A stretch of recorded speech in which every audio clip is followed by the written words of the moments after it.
What's up, guys? Welcome to episode 13 of the Elephant Wire Podcast, the show where we break down song lyrics and don't play you a damn second of the song because major labels are thieving babies that would sue us up the ass.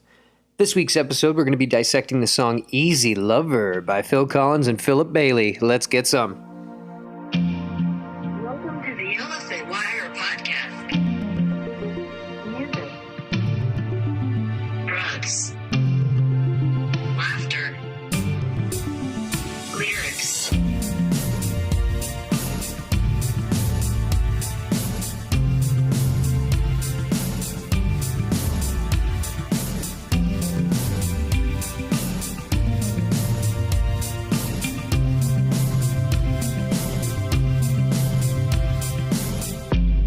What's up, everybody? This is Jake, host of the Elephant Wire Podcast. I hope everyone's doing well out there. Hope everyone had a great holiday season as well. I just wanted to mention that. My wife asked me, "Did you make sure to wish everyone a happy holiday after last episode came out?" And I said, "No." It actually completely missed my mind. So I just wanted to, as it's a little belated, but I hope everyone had a great holiday. And I'm excited. Easy Lover, Phil Collins and Philip Bailey. I don't want to leave out as well Nathan East, big factor in the writing of this song. We'll get to him in a minute here. But let's start to dive in. Easy Lover. I think one of the first things I should bring up right off the bat as just like a fun fact is this is our first multi-artist episode, which is exciting. I'm into it because we not only have our first multi-artist episode, but we have the three writers of this song are three of the busiest of the collaborators during this time period. They were three collaborators who were constantly collaborating with other people, and we're going to get into that sooner or later. I would say this is probably the most recognizable song that we've done so far, too. And by recognizable, I don't necessarily mean that you know the song. I just mean you've been in a Walgreens before, so you've heard it. That's what I mean. It's incredibly recognizable. And I think just the very last tidbit of information I really want to throw at this song is the fact that Easy Lover was used as the theme song for the first WrestleMania event in 1985. I think that's absolutely outstanding. Because whenever I think of big, giant, sweaty men, I think of them easily loving. That's exactly what I think of. Actually, no. When I think of this song, it's 80s as fuck, and it makes me want to get a perm and like watch Stranger Things and go to the mall. And I think that's about all the setup we need for Easy Lover. Nathan East, Phil Collins, Philip Bailey. As I said, three of the busier dudes in this time period in the music game. And let's start with Nathan East because I had heard that name before researching this episode. However, I had no idea how accomplished this man was. This was a lot of fun to research this episode. Nathan East is one of the founding members of the jazz quartet Foreplay. And I'm going to go through this list because it's insane. He has recorded and performed and co-written songs with cats like Bobby Womack, Eric Clapton, Michael Jackson, Peter Gabriel, George Harrison, Ringo Starr, Phil Collins, Stevie Wonder, Toto, Kenny Loggins, Herbie Hancock, Daft Punk. This dude is busy as hell, and he has worked with anybody who is anybody. He is an incredibly talented bass player as well, a studio musician for many years. That's how he ended up playing with most of these cats, and he was also trusted by all of these cats to be the one to play bass on their album or live with them or go on tour with them or whatever it may be, even co-writing songs at times. And then we jump into Philip Bailey. Philip Bailey is a R&B, soul, gospel, funk singer-songwriter, percussionist. He is absolutely best known as one of the two lead singers of Earth, Wind, and Fire. That is where that man made his name. That is where that man got his popularity because he was shredding vocals in Earth, Wind, and Fire. Fantastic project that we love so much. I would love to do a mini-sode on like on Earth, Wind, and Fire's discography and just try to find the most out there lyrics we possibly can. That would be a fun episode. Somebody remind me of that. Last but not least, the man that needs no introduction, Phil Collins, drummer, singer, songwriter, multi-instrumentalist, record producer, actor, the list goes on. I would say, in my personal opinion, I would say the number one thing that Phil Collins is known for is the music video he did where Disney put Tarzan over the top of it for like an hour and 20 minutes. By that I mean the movie Tarzan, made by Disney, was one giant long Phil Collins music video. That's the joke that I'm getting at. And if you haven't thought of it before, think of it now. That's exactly what it was. I'm pretty sure there's a few times where like he's like transparent in the corner of the machine, like Mufasa in Lion King, and like it's Phil Collins at his piano, and like I'm pretty sure that comes up a couple times if I remember correctly. It's been a long time since I've seen that movie, but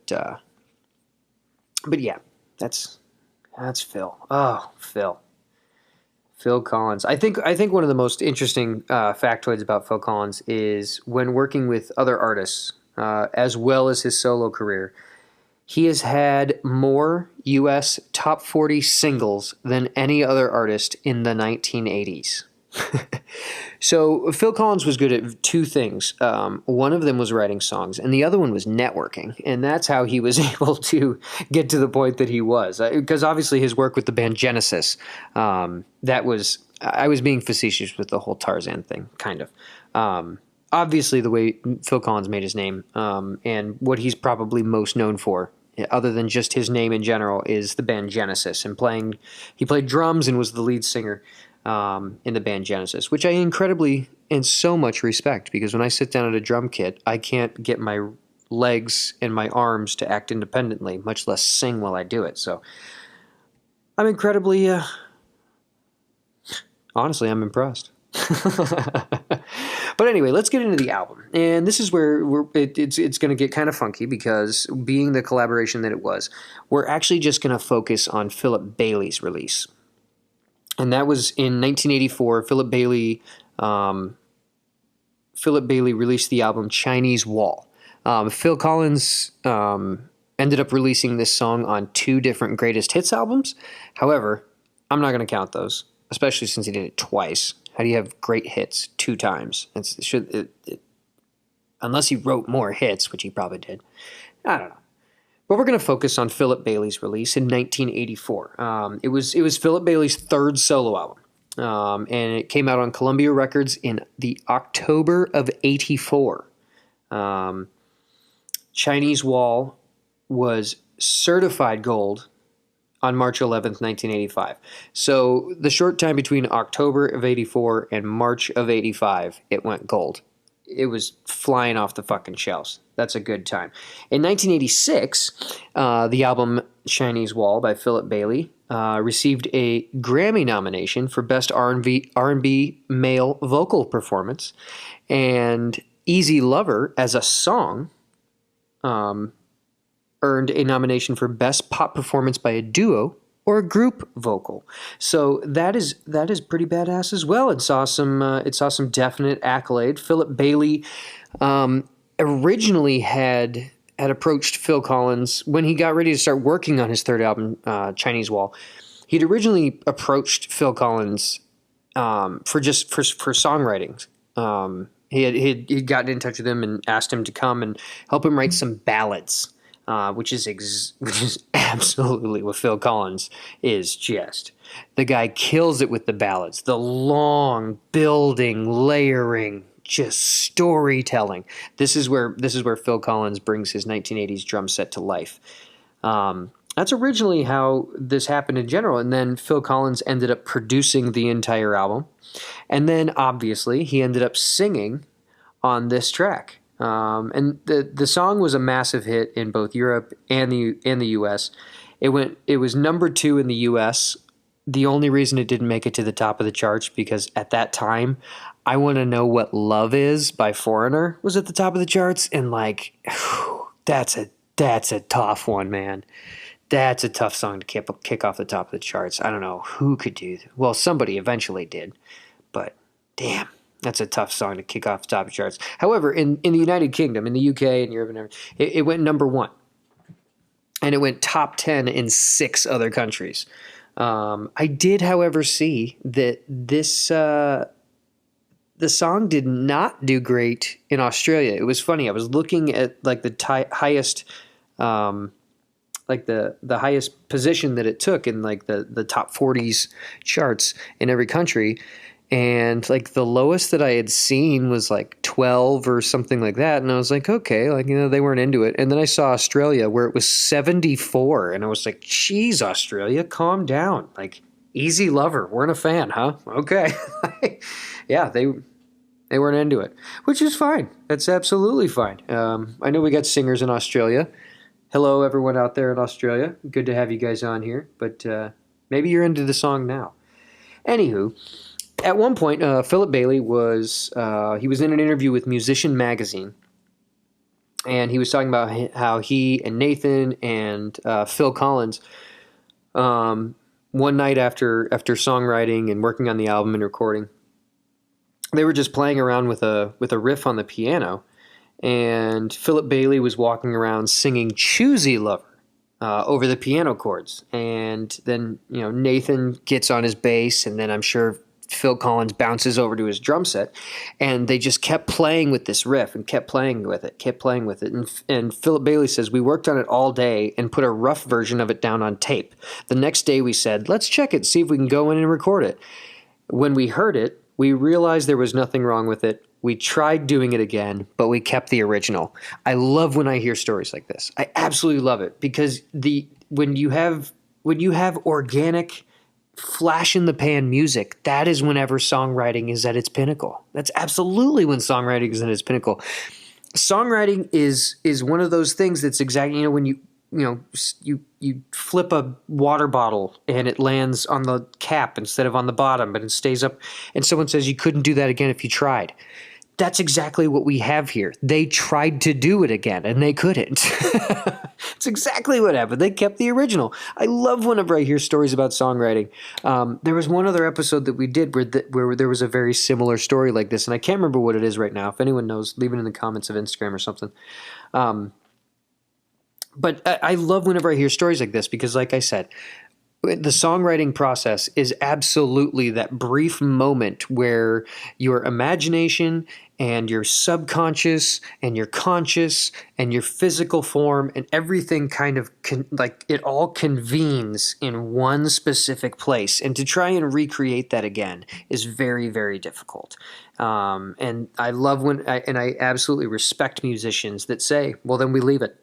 We can't do it again. You know, they obviously could have done it more technically. They obviously could have done it maybe even better quality. But it wasn't worth it, because you would lose that intangible thing that was there the entire time. The song itself is track 6 of 11 on Philip Bailey's album Chinese Wall. However, track 11 is a release of Easy Lover. It's the extended dance version.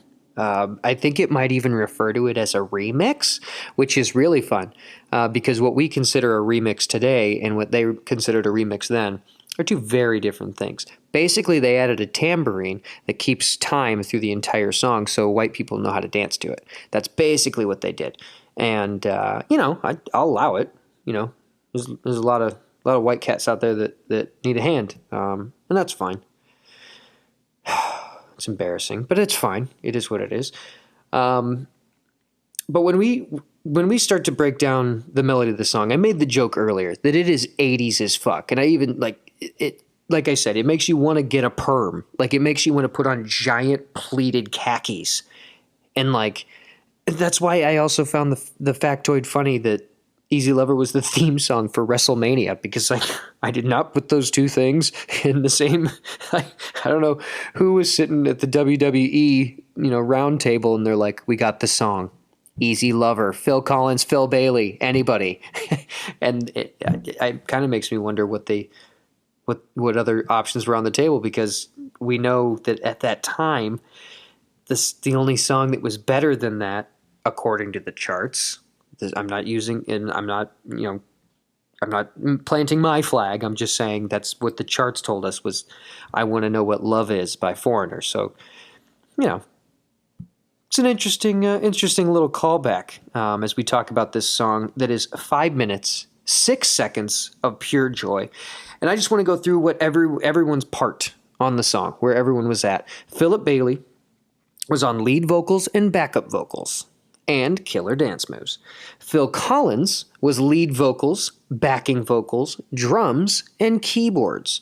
And then we got two different people. Daryl Strumer was on electric guitar, which he has a shredding solo in the song, and it's very exciting whenever it comes up. Then we have Lisette Wilson, also on keyboards.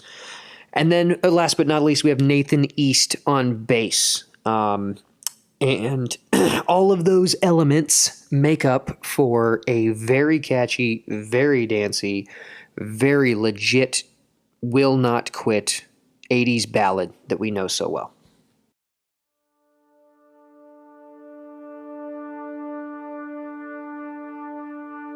Easy lover. She'll get a hold of you, believe it. Like no other. Before you know it, you'll be on your knees. She's an easy lover.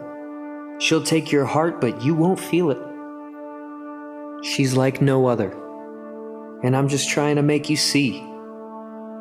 She's the kind of girl you dream of. Dream of keeping a hold of. You'd better forget it. You'll never get it. She will play around and leave you and deceive you. Better forget it. Oh, you'll regret it. No, you'll never change her. So leave it.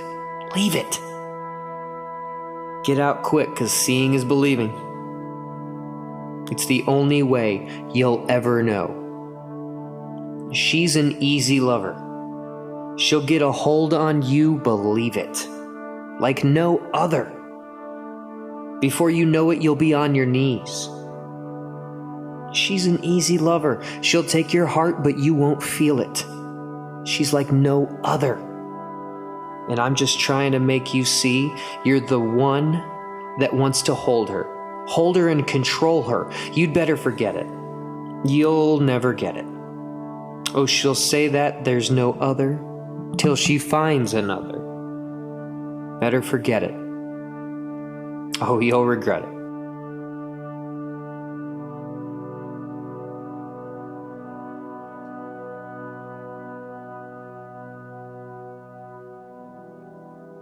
Exciting stuff.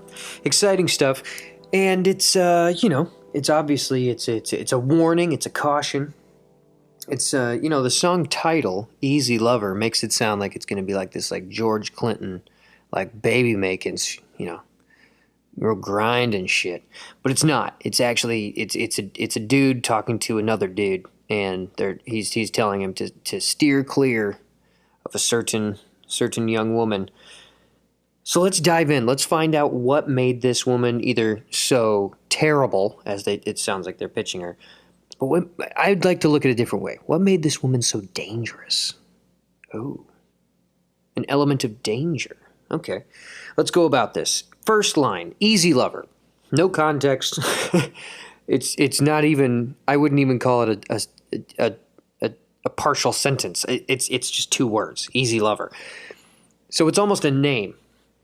Which, I was thinking about it, Easy Lover might be one of the worst nicknames you could give your significant other. Or, it's fucking hilarious. If I started introducing my wife, like, this is my easy lover. Huh? My easy lover. That could be fun. I don't know, maybe I'll start peppering that in. We'll see what happens. We keep going. She'll get a hold on you, believe it. Now, what makes her easy? And it sounds like what makes her easy is how easily men fall for her. That's honestly what it sounds like right off the bat. Easy lover. You're going to fall for her. You won't even try. And it's funny, as we continue going through this, it's kind of the epitome of male psyche. She made me fall in love with her. It's pretty funny because he's reinforcing his point. Like no other, before you know it, you'll be on your knees. She basically turns men into playthings. They're her toys. Before you know it, you'll be on your knees. You don't even have a choice in the matter. You will fall for this girl, and there's nothing you can do about it. So be careful, man, because men are not to be trusted with their cocks. That's the warning we have here. She's an easy lover. She'll take your heart, but you won't feel it. Yikes. You don't even know it's happening until it's too late. It already fucking happened. She'll take your heart and you won't feel it. All of a sudden one day you're just like, oh, I don't even have my heart. She has it. I'm in love. That's heavy, man. And like I said, I mean, this is the epitome of the male psyche. Men are disgusting pigs, but women should dress better, so it would make it easier for us. Oh, she's super easy to fall in love with. Yeah, she's an easy lover. She hasn't done anything. We have no crime. We haven't seen her actually do anything. All we've heard is that it's just really easy to fall in love with her. So she's like no other, and I'm just trying to make you see. So the songwriter here, which we know who the songwriters are, but let's take this from the point of view of one person, just because it just makes it easier on us to dissect.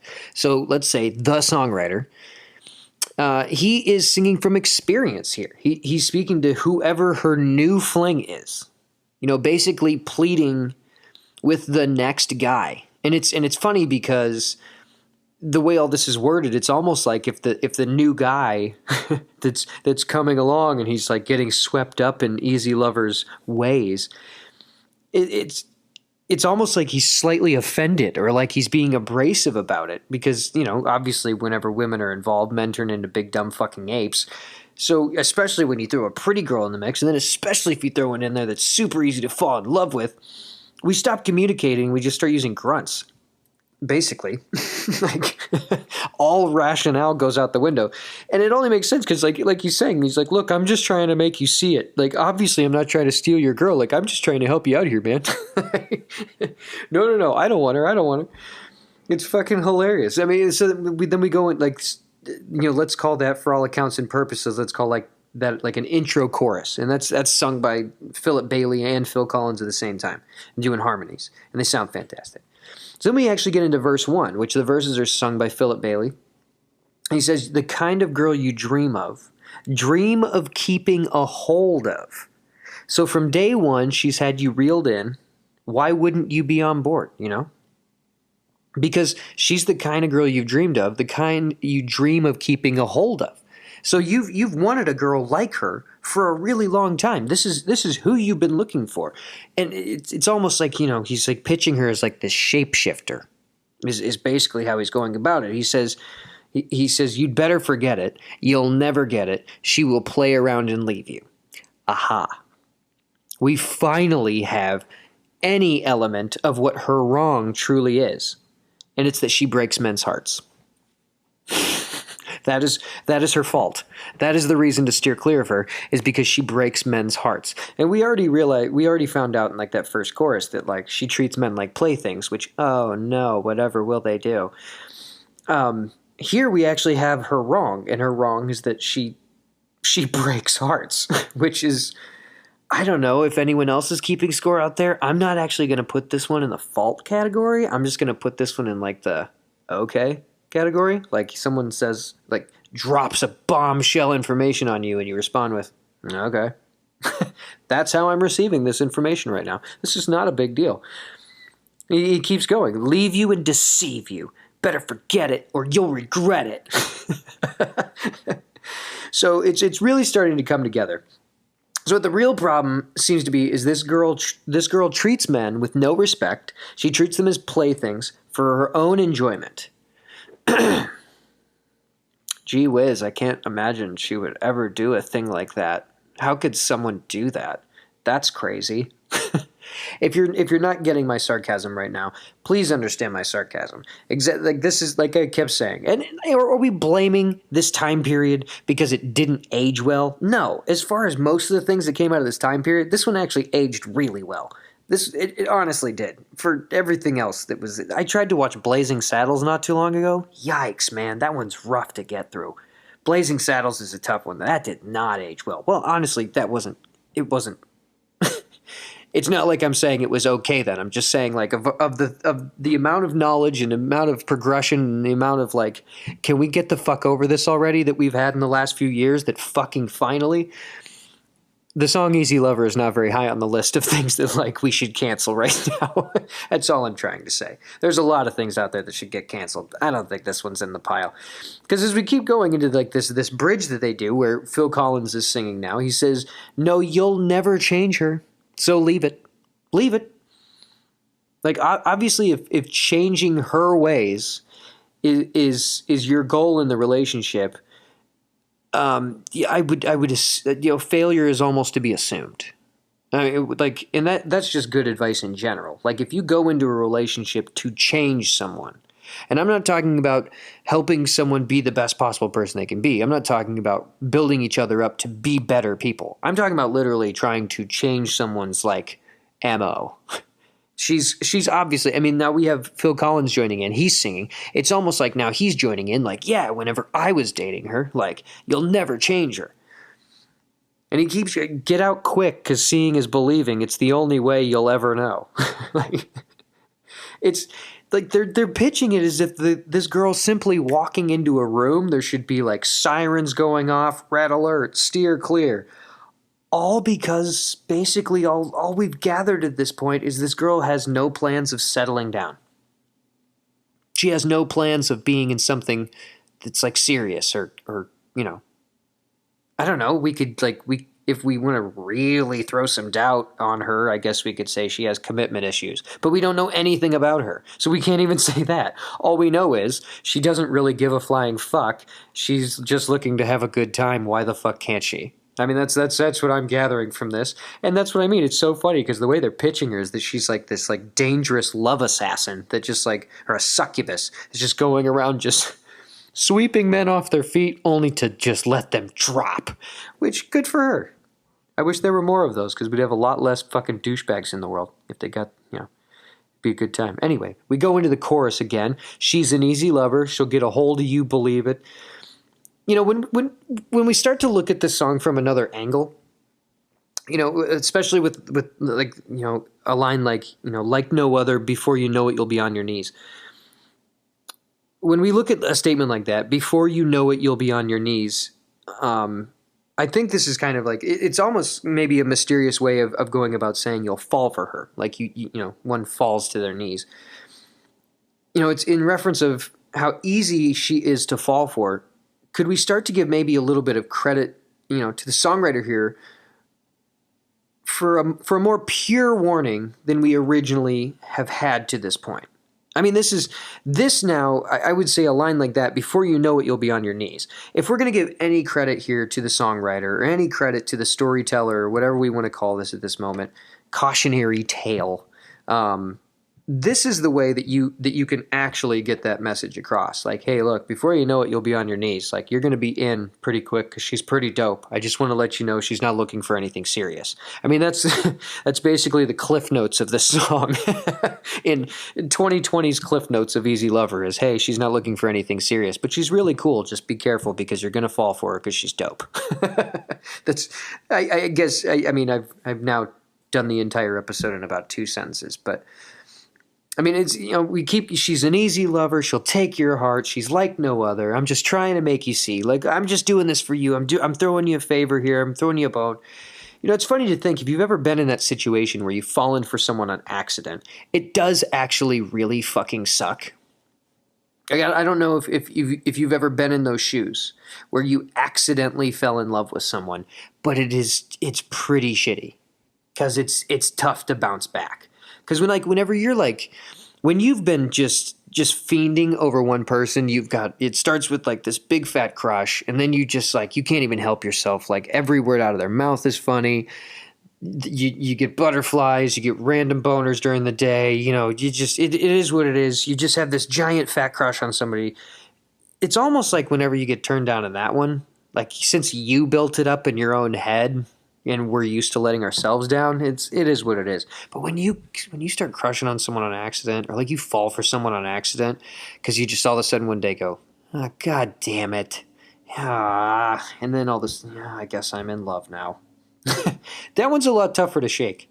And so I at the same, like I said before, and I'll throw some more credit the way of the songwriters here and the storytellers of this, that it is actually a pretty shitty feeling to accidentally fall in love with someone. It's tough to bounce back from. And if we're going to throw any more credit that direction, that's one thing that I would throw that way. However, the rest of the song is a lot of repeating. She's an easy lover. Take your heart. Blah blah blah. Same information we've been going over and over and over. And I think now to kind of wrap things up a little bit, I think I think where we should land is I was kind of bringing this up a little bit ago. Like, are we supposed to sit here and just dump a bunch of just cancel culture on this song? Absolutely not.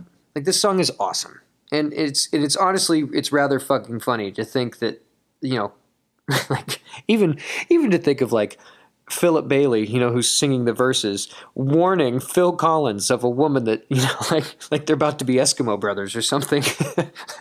That's a pretty funny visual, because really all the woman's trying to do is she's like, oh, I already banged Philip Bailey. Hey, ooh, Phil Collins, I can bang you too.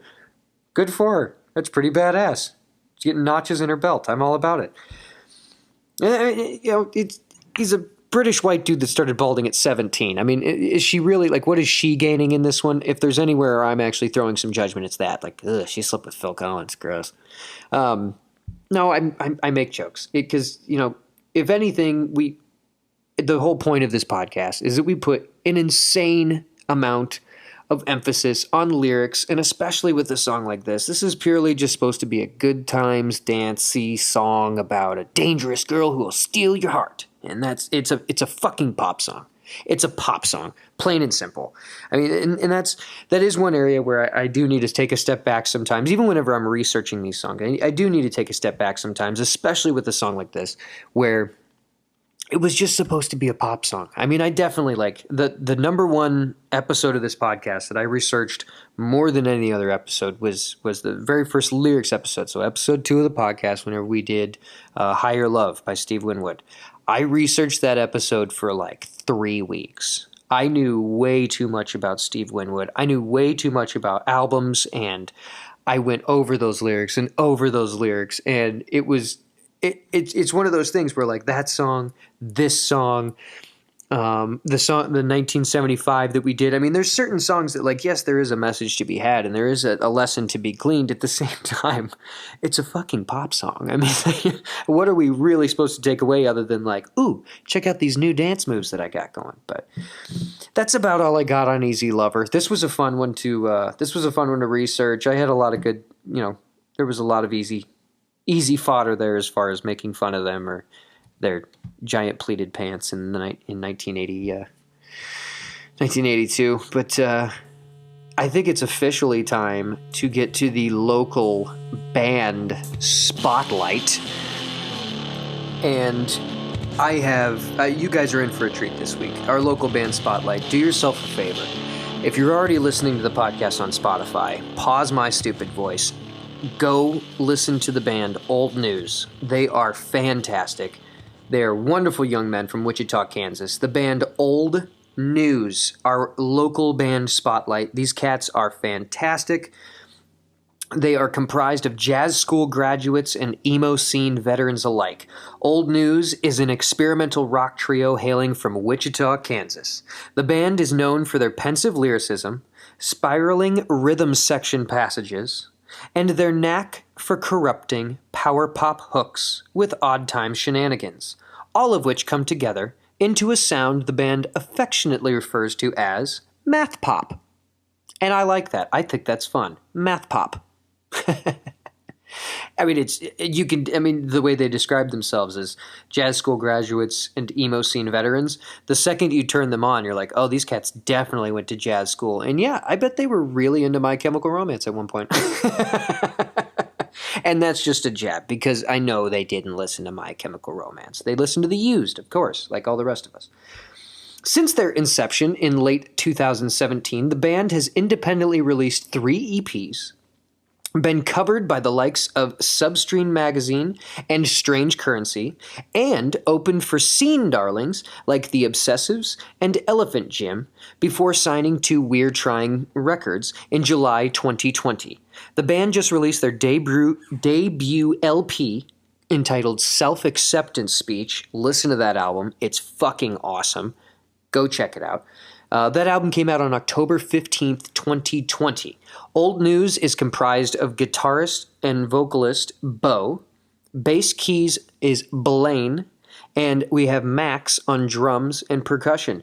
Great guys. Check them out. Head on over to the Elephant Wire podcast playlist that is called Local Bands That Don't Suck. You will absolutely love these guys. They are fantastic. They're one of the most talented bands we've even had on the podcast, and that's a big statement because we've had some really, really fucking talented people on this podcast, and it's been fantastic how many people I've had the opportunity to meet. But Math Pop, they're in a category all alone. They're fantastic young men. Support local music. Get out there and support local musicians.